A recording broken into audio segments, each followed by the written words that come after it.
मानो या समझे पाठ व पूजा मुझको पार लगाएंगी। जन्म मरण के चक्कर से ये आकर मुझे बचाएंगे। भरत नेम नमाजे रोजे ये मेरे संग जाएंगे।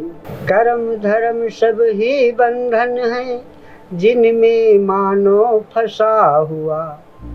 कहे अवतारया नागिन माया जिसने सबको डसा हुआ। जब पूरी दुनिया नींद में होती है तब कुछ लोग जागते हैं। रात के सुरक्षा गार्ड। जी हाँ, यह डॉक्यूमेंट्री उनकी अनकही कहानी है जो गरीबी और असुरक्षा के बीच हमारे लिए सुरक्षा की चादर बुनते हैं। चलिए उनके संघर्ष और साहस की इस यात्रा में शामिल होते हैं।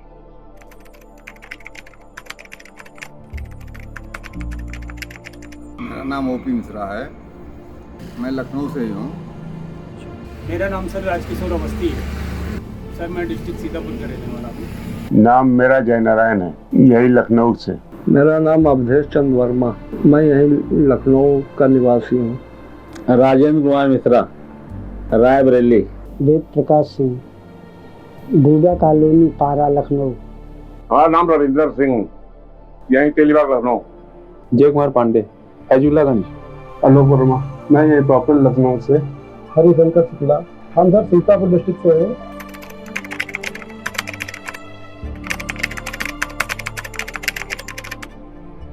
हमको करीब 14 साल हो गया इसको। किस साल? कम से कम 10 साल। जी, साल 1.5 साल हो रहा है। पहली नौकरी, फर्स्ट टाइम। पहली नौकरी हमारी शुरू हो चुकी है 9 साल हो गया। हमको हो गया करीब 8 साल हो गया। टोटल पीरियड मुझको 4 साल हो चुके हैं। 7 जगह 8 जगह नौकरी कर चुके हैं। मैं पहले मेडिसिन लाइन में था, उसके बाद कुछ प्रॉब्लम्स आई जिसकी वजह से मैं वहाँ दोबारा जॉब नहीं मिल पाया, तो मैंने इस जॉब को स्टार्ट किया। पहले मैं बिजनेस ही करता था शुरू में, और उसके बाद हमारे थोड़ा पैर खराब होने के बाद जो है हमारा, तो फिर हमको मजबूरी में ये सब ड्यूटी करना पड़ा। मैं अपना बिजनेस करता था। अब बिजनेस से इस कंडीशन कुछ ऐसी बनी कि पैसा जो कुछ था वो ख़त्म होता चला गया, और आगामी मेरे पास जब पैसा नहीं बचा तो बिजनेस छोड़ करके फिर नौकरी का ही सहारा लेना पड़ा। और एज फैक्टर होने के कारण और कोई जॉब में जल्दी प्रोसेस मिली नहीं, लिहाजा इसी को फिर करना पड़ा। रवि सिक्योरिटी एक बॉम्बे की थी, उसमें मैंने 12 साल किया। उसमें सैलरी बढ़ नहीं रही थी, परिवार की समस्याएं बढ़ रही थी, तो मैंने करते करते वहां से जीव इच्छा फुल हो गई, तो मैंने छोड़ दिया। हमने कहा समस्याएं बढ़ रही हैं, परिवार बढ़ रहा है, अब खर्च नहीं पूरे हो रहे हैं। 12 घंटे की। 12 घंटे 12 घंटे पूरा 12 घंटे। प्रेजेंट टाइम में अगर घर से निकल करके और घर तक पहुंचने का टाइम ले लो तो 14 आवर्स हो जाते हैं। 14 घंटे की ड्यूटी पड़ती है, समझ लीजिए। 12 घंटे की होती है, कहीं 8 घंटे की होती है, मतलब अलग अलग तरीके का होता है। जहाँ जैसा स्थिति होता है वहाँ उसको क्या करना पड़ता है। मेरी शिफ्ट इस समय जो है 8 घंटे की चल रही है। वैसे तो टाइमिंग अलग अलग है, जैसे कि 8 साल भी है, 8 घंटे भी है, 10 घंटे भी, हम लोग की फुल टाइम 12 घंटे भी है। नहीं, जरूरत पड़ने में 12 घंटे नहीं, 16 घंटे भी हो जाते हैं, 18 घंटे भी हो जाते हैं, 36 घंटे भी हो सकते हैं। कभी कभी जो है हमको जो है कोई ना होने के कारण तो हमको डबल भी करना पड़ता है, 24 घंटे भी करना पड़ता है। 3 दिन बात पर घंटे मैंने लगातार ड्यूटी की।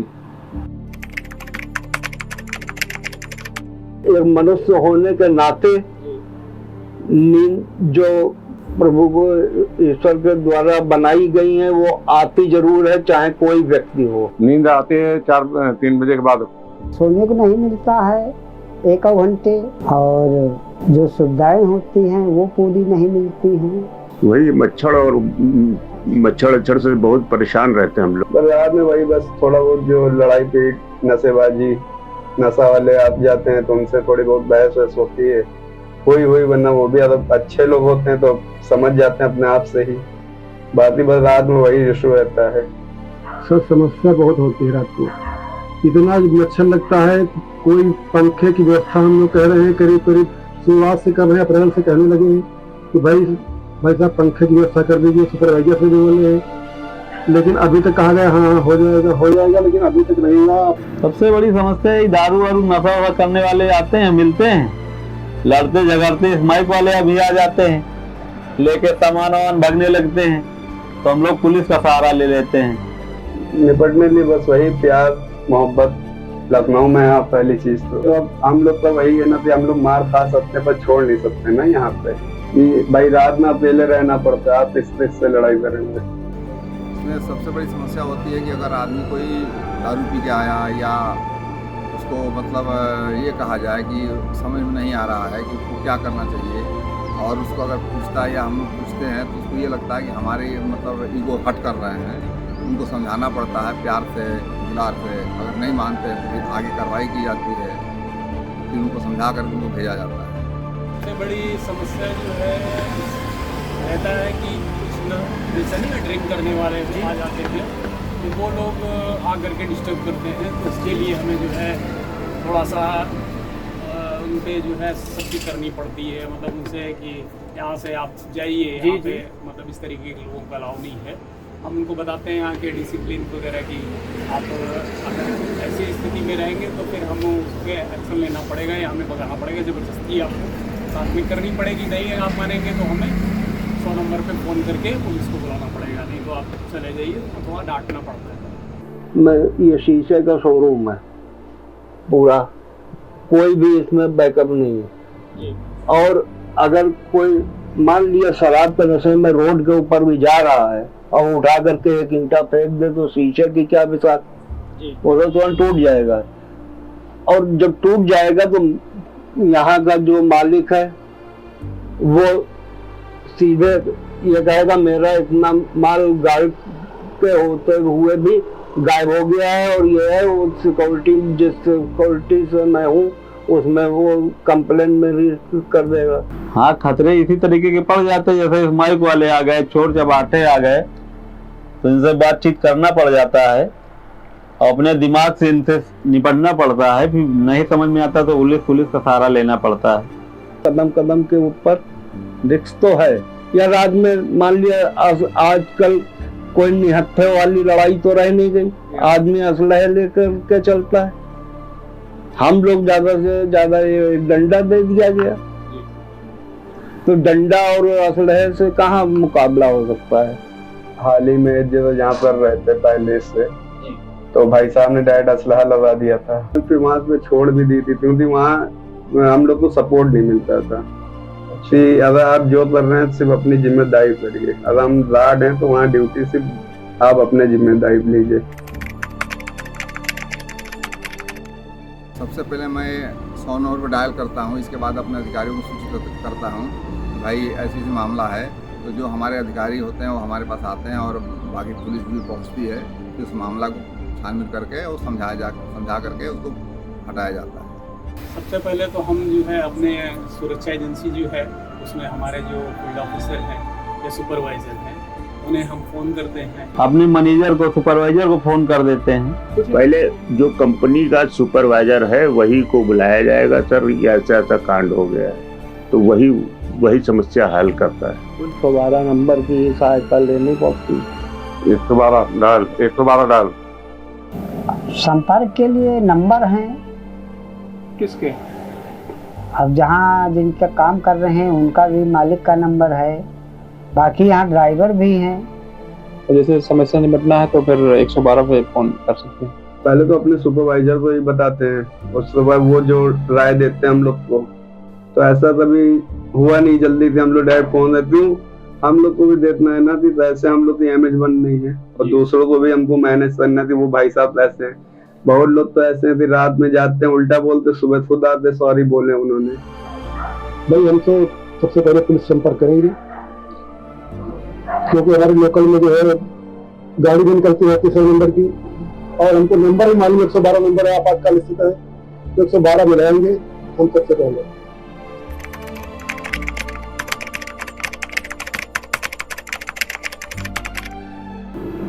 सर ऐसा नहीं होता। अब क्या है, वो गार्डगिरी करते हैं, वो भी प्राइवेट, कितना पैसा मिलता होगा, 8-10 हजार, इस तरीके से आदमी जो है देखता है। पूरी तरह नहीं, मगर फिर भी सम्मानजनक। हाँ, सम्मान भी मिलता है, अपमान भी मिलता है, दोनों बातें हैं। एक्चुअली में कुछ ऐसी भ्रांतियाँ होती हैं लोगों के मन में बैठा हुआ है, सिक्योरिटी का मतलब हीन भावना देखना, जबकि हमारे जो भी विभाग के लोग हैं, जो भी हमारे क्लाइंट हैं, जो भी हमारे मतलब अफसर हैं, हमने किसी चीज़ को बना करके उनके ऊपर सौंप दिया है, क्योंकि करोड़ों की संपत्ति को देख रेख करते हैं जी। सिक्योरिटी का मतलब बहुत बड़ी चीज़ होता है, समाज को सुरक्षा देना। जैसे हमारे जवान बॉर्डर पर सुरक्षा हमको देते हैं, वैसे हम इनको सुरक्षा देते हैं। इसके पहले हम खुद अपने आप को सुरक्षित महसूस करते हैं, तब इनको सुरक्षा देंगे। अगर हमारे ऊपर कोई खतरा होता है तो पहले अपने आप को सुरक्षा करते हैं, फिर अगले को सुरक्षा देते हैं। सम्मान तो भैया बहुत कम मिलता है। अब आदमी ये सोचता है कि पहले ये आदमी कैसा था, अब एकदम गार्ड में आ गया, एकदम नीचे गिर गया गड्ढे पे जैसे। ऐसे लोग, समाज के लोग ऐसे कहते हैं। वैल्यू नहीं है कुछ भाई, पेट तो मानता नहीं है, पेट तो खाना चाहिए उसको, परिवार को खाना चाहिए, चाहे तुम कैसे भी लाओ उसको खाना चाहिए। सम्मान तो कहने की मतलब ये छोटी नौकरी, इनमें सम्मान कहाँ रखा? अब ये राजनीति तो है नहीं कि आप ऊपर मुद्दे उठाइए, आप सीधी बात है, हम अलग हमारी, अगर हम इतने ही काबिल हो गए तो हम भी सचिवालय में बैठे होते ना। तो इसीलिए आप समाज दे दिए या फैमिली दे दिए या अपने आप को दे दीजिए, 3 ऑप्शन है, तीनों में से अगर आप समाज दे देंगे तो फैमिली नहीं दे पाएंगे, और फैमिली दे देंगे तो अपने आप को नहीं दे पाएंगे, ये भी है ना। पहले मेरे लिए मेरी फैमिली, जैसे समाज क्या बोल रहे मुझे उसकी टेंशन नहीं है, क्योंकि समाज देने नहीं आती खाने। नहीं सर, सम्मान वाली तो नौकरी ही नहीं है। सिक्योरिटी में कोई सम्मान के नाम की चीज है ही नहीं। बस परिवार के पालन पोषण के लिए ये हम काम करते हैं, कोई सम्मान नहीं, कोई इज्जत नहीं, अपने आप में हमारी इज्जत नहीं। हम सोचते हैं कि यार ये अच्छी बात नहीं है, लेकिन फिर भी क्या किया जाए, मजबूरी है। परिवार का पालन पोषण करने के लिए जो है 9,000 महीने में मिलते हैं। नहीं सर, सम्मान क्या देखेंगे, सिक्योरिटी की नौकरी है, सम्मान तो इसमें है ही नहीं है। न परिवार वाले सम्मान करेंगे, न गांव वाले करेंगे, न क्षेत्र वाले। सर सिक्योरिटी में सम्मान नहीं होता भाई, ये तो बहुत किसी कहते हैं भाई चलो क्या है, अपना कुछ कर रहे हैं, छोटा मोटा काम करते जाते हैं, चौकीदारी करते हैं, और उसमें क्या सम्मान, इसमें क्या होता, सम्मान नहीं होता सिक्योरिटी में।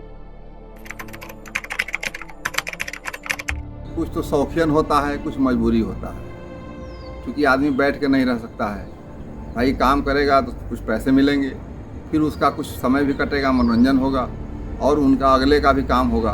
तो उसमें हम लोग मिलजुल के काम को करते हैं, नौकरी इसीलिए किया जाता है। रात में ये है कि कभी हमारा क्या है कि कुछ कंपनी का भी रूल्स भी है, जैसे कि हम लोगों का 20 दिन डे ड्यूटी रहता है, 10 दिन के लिए नाइट ड्यूटी कर दिया जाता है, तो शिफ्ट चेंज होती है, उसकी वजह से भी ऐसा करना पड़ता है। और बाकी अपनी व्यक्तिगत ये रहा कि प्रॉब्लम, जब जॉब करना है तो कंपनी के रूल्स फॉलो करना ही पड़ेगा, उनके रात में अब बच्चे हैं तो भाई काम तो करना ही पड़ेगा, बगैर काम करे तो कुछ मिलना है नहीं। बिजनेस फ्लॉप हो गया, उसमें पिताजी एजेड थे ज़्यादा, उनको शॉक लगा और वो पैरालिसिस हो गए। और पैरालिसिस कर होने के बाद में बहुत लोगों को हुआ करती हैं बीमारियां, लेकिन अगर वो तुरंत जो है एक्सपायर हो जाते तो शायद इतना लॉस ना होता, लेकिन वो ऑन द बेड जो है लगभग 5 ईयर्स पड़े रह गए। और जब किसी के भी घर में कोई बीमार व्यक्ति पड़ा होता है तो आदमी का मन नहीं मानता है, जो कुछ होता है वो यही सोचता है यार सही हो जाए, लगा दो, किसी को मान करके ही लगा दो, नहीं अपने पास है। फिर देखा जाएगा तो उस तरीके जो कुछ रखा उठाया था वो भी चला गया, तो कर्जा पानी भी ले करके लगाया। और सबसे बड़ी मेरी विद प्रेजेंट टाइम में भी है और मेरे न रहने के बाद भी रहे तो होगी आगामी जीवन में मेरे, क्योंकि मेरा बेटा इस समय 19 साल का है लेकिन वो मेंटल डिस्टर्ब है। जी उसके इलाज के ऊपर भी जो है 9 महीने का था तब से इलाज कर चलता आ रहा है। दिल्ली एम्स तक भी मैं दिखला चुका हूँ लेकिन कोई फायदा नहीं हुआ। तो ये सब मजबूरियाँ, और 2 बच्चे हैं, उनकी पढ़ाई लिखाई खर्चा नहीं उठ रहा था, बिजनेस के लिए कोई पैसा नहीं बचा। लोग अनाप शनाप कहते सुनते थे कि यार मूंगफली का ठेले लगा लो, पान मसाला चाय बेच लो, अब वो सब कुछ अपने हिसाब से समझ में नहीं आया। चल भाई नौकरी कर लें, इसलिए मैं आए। और कोई नौकरी, कहीं एज का फैक्टर, कहीं एजुकेशन, कहीं कुछ, और बेरोजगारी इतनी बढ़ी हुई जिसके कारण जो है अच्छे अच्छे यंग लड़के ही टहल रहे हैं जिनको नहीं, तो हम लोगों को इस एज में कौन काम दे। अब हम सेलमैनी काम करते थे, पैसे की जो है कमी आ गई, पैसा नहीं बचा, नुकसान हो गया, तब ये नौकरी करनी पड़ी। तो एक मजबूरी है काम करने के लिए, क्योंकि परिवार है, उसके लिए खर्चा चाहिए, और कोई पढ़ाई लिखाई है नहीं जो अच्छी नौकरी जॉब मिल सके। अब ये तो नाइट की ड्यूटी जो है मजबूरी करा रही है। सर हम दिन में जो है अपनी खेती वगैरह भी देख लेते हैं, हमारे जो है गाँव में जानवर भी है तो थोड़ा उनको भी देख करते हैं, और दिन में हमारा जो है परिवार वाले जो है थोड़ा काम पड़ता है, घर का काम पड़ता है, तो इसलिए वो भी देख लेते हैं, रात को जो फ्री हो जाते हैं तो खर्चे के लिए जो है ड्यूटी कर लेते हैं।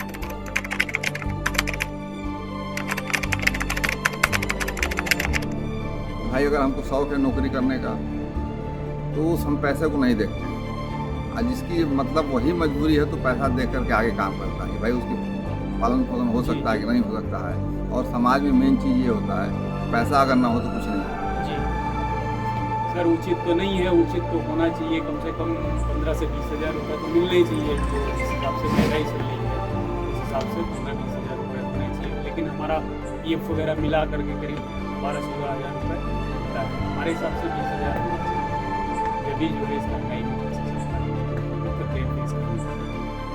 मासिक वेतन का मतलब ये है कि जैसे अब 9,000 रुपये देते हैं, जैसे 9,000 से अपना भाई थोड़ा बहुत तो गुजारा हो ही जाता है। तो आजकल जो वेतन का मापदंड रखा गया है वो एक मजदूर की जी को भी जो है गवर्नमेंट कहती है 400 रुपये दो, तो 8 घंटे में उसको 400 मिलना है, और मैं ऑन द स्पॉट 12 घंटे कर रहा हूँ, मुझे कोई बीच में ब्रेक भी नहीं है, और जो है 8,000 9,000 10,000 रुपये जब खर्चा ही नहीं चल रहा है, 8,000 रुपये, वो भी 8,000 मान लिया कर रहा है कोई, या 10,000 कर रहा है कोई, और वो पैसा 30 दिन का महीना होता है, वो पैसा जब अगली आ जाएगी, मान लिया हमने 1 तारीख से काम किया और 1 तारीख को मेरा महीना पूरा हुआ, तो वो पैसा 1 तारीख पूरा होने के बाद में जो है वो हमें मिलेगा कम से कम 15 तारीख के बाद। एक मजदूर से भी गिरा हुआ वेतन हो गया 12 घंटे में हमको 300 रुपया, उसको 7 घंटे 8 घंटे में जो है 400 रुपया। मजबूरी के उत्तर कर रहे हैं, सही वही तो नहीं है, इसको मजबूरी मान लें आप कि यहाँ 70% ऐसे हैं जो कंपनियां चला रहे हैं वो भ्रष्ट हैं। काम करा लेंगे, 15 दिन का पैसा छोड़, मतलब 20 तारीख या 25 तारीख या 22 तारीख तक खींच ले जाते हैं। 28 तारीख, अब हमने इससे पहले कंपनी में काम कर रहे थे और 20 तारीख को सैलरी देते थे, 20 तारीख 25 तारीख तो हमारी समस्या परिवार की बढ़ती चली जाती थी। तो हमने कहा हटाओ छोड़ो, उनसे बातचीत किया। हमने कहा हमारे पिताजी की तबीयत खराब हो गई थी, चले गए थे घर 2 दिन के लिए। अब वो कहने लगे कि हमारी जगह दूसरा बंदा डाल दिया काम करने के लिए। अब वहाँ घर से आए किसी तरीके अपना, उनकी तबीयत आराम मिल गई 2-3 दिन में। तो वो कहने लगा अब तो बंदा हमने डाल दिया है, अब तुम भैया बाद में आना। अब वो सैलरी भी हमारी पूरी रोक लिया, करीब 35-36 दिन की सैलरी रोक लिया, ब्रेक कर दिया। आज अक्टूबर की बात है, अरे भाई अक्टूबर नवंबर जब दीपावली थी तब से अभी तक वो दिया नहीं। 12 घंटे के हिसाब से उचित नहीं है, थोड़ा सा कम जरूर है। वैसे तो उचित ही लग रहा है इस टाइम तो। वैसे देखिए मानसिकता जो है वो तो अपने ऊपर भी है थोड़ा बहुत। अब आप 4 जिला सोचेंगे एक जिला पे बैठेंगे नहीं तो चारों जिला आपका दिमाग नाचा भरेगा। सर बिल्कुल उचित नहीं है। हमको 9,000 मिलते, 9,000 में क्या हम कुछ करेंगे? 4 बच्चों का परिवार है और 4 लोग हमारे में क्या खर्चा करेंगे? गैस सिलेंडर भराना पड़ता है, बच्चों को फीस भरनी पड़ती है, कपड़े भी लेने पड़ते हैं, दवाइयाँ भी लेनी पड़ती है। 9,000 में आप कैसे एडजस्ट करेंगे? तो आप कोई भी आप समझ सकता है 9,000 में महीने को कैसा एडजस्ट होगा। ये थे हमारे रात के रक्षक, उनके संघर्ष, साहस और निस्वार्थ सेवा की कहानियां। जब अगली बार आप सुरक्षित महसूस करें, उन्हें याद रखें जो रात भर आपके लिए जागते हैं। ये उनकी अनकही कहानियों का अंत नहीं, बल्कि एक नया अध्याय है।